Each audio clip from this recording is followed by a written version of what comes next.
ईद पर सबका दिल होता है कि हम अच्छे से तैयार हों, खूब घूमें फिरें, एंजॉय करें, लेकिन ऐसा हो नहीं सकता क्योंकि सारा टाइम तो किचन में गुजर जाता है। तो जनाब 5 मिनट की इस रेसिपी को देख के आपकी ये मुश्किल बिल्कुल ख़त्म होने वाली है।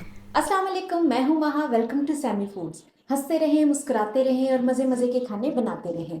तो डियर व्यूवर्स, आज भी लाई हूँ मैं हमेशा की तरह सैमी फूड्स के किचन में बहुत सिंपल, आसान और मज़ेदार सी रेसिपी, जो यकीनन आपको बहुत पसंद आने वाली है। तो फिर देर किस बात की, जल्दी से इसे बनाना स्टार्ट करते हैं।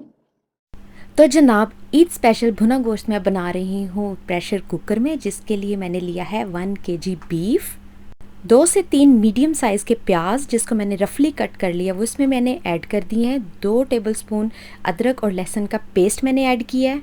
1 टीस्पून नमक, 1 टीस्पून लाल मिर्च, हाफ़ टी स्पून हल्दी, 1 टीस्पून सूखा धनिया और हाफ़ टी स्पून मैंने इसमें गरम मसाला ऐड किया है।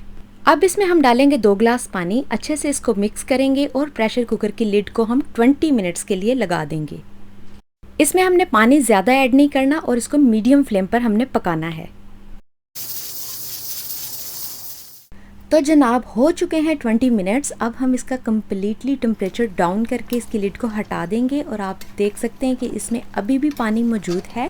इसको कुक करते हुए मैंने फ्लेम को मीडियम ही रखा था और आप देख सकते हैं कि गोश्त बहुत अच्छे से गल चुका है। इसको हाथ लगाने से ही इसके रेशे जो हैं वो सेपरेट हो रहे हैं, ईज़िली ये टूट रहा है।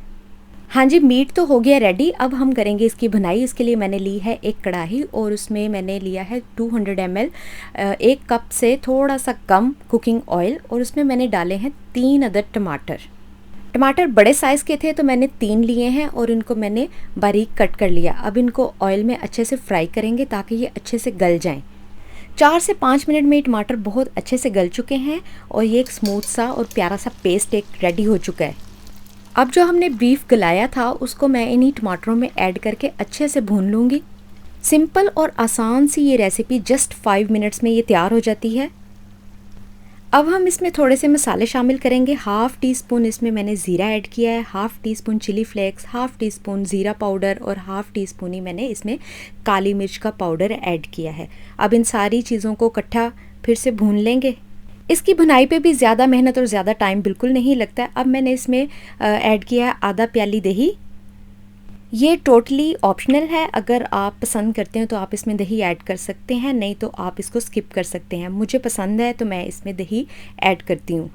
फ्लेम को थोड़ा सा हाई रखना है और आप देख सकते हैं कि 3 से 4 मिनट में ही ये बहुत अच्छी सी ग्रेवी तैयार हो चुकी है और ऑयल जो है वो सेपरेट हो चुका है। इस स्टेज पे हम डालेंगे इसमें सब्ज़ मिर्चें, कुछ कटी हुई हैं, कुछ साबुत हैं और इसमें जूलियन कटा हुआ अदरक मैं ऐड करूँगी।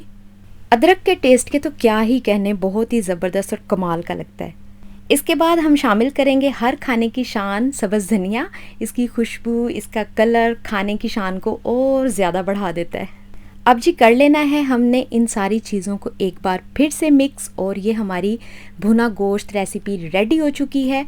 कितनी जल्दी रेडी हुई है और कितनी इजी ये आप खुद बताएंगे। जब भी आपके पास फ्री टाइम हो, आप फ्री हैं, तो आप गोश्त और मटन को प्रेशर कुकर वाली रेसिपी जैसे मैंने शुरू में गलाया, आप उसी तरह से गला के रख सकते हैं और जब आपने यूज़ करना है तो जस्ट 5 मिनट्स लगेंगे। आप कढ़ाई में अपना मसाला तैयार करके आप इस रेसिपी को 5 मिनट में तैयार कर सकते हैं। आई होप आपको मेरी ये रेसिपी बहुत पसंद आई होगी। पसंद आई है तो मेक श्योर आपने लाइक करना है, चैनल को सब्सक्राइब करना है और अपने फ्रेंड्स और फैमिली में शेयर भी करना है। अपना आपने रखना है बहुत सारा ख्याल। फिर इंशाल्लाह मिलते हैं बहुत जल्द अगली किसी और अच्छी सी रेसिपी के साथ। अल्लाह हाफिज़।